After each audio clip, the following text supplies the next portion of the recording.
రహస్యం తెలిసెని క్షణం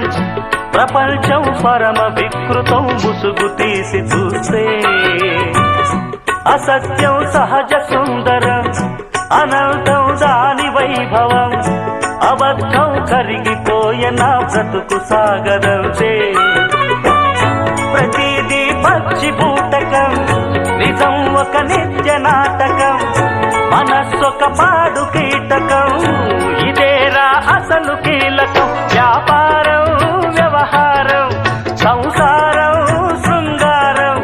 అంగట్లో ముంగిట్లో అన్నిట్లో అసత్యమే ఇనుప కవచం నిజమంటే నిప్పే కాదా ముట్టుకుంటే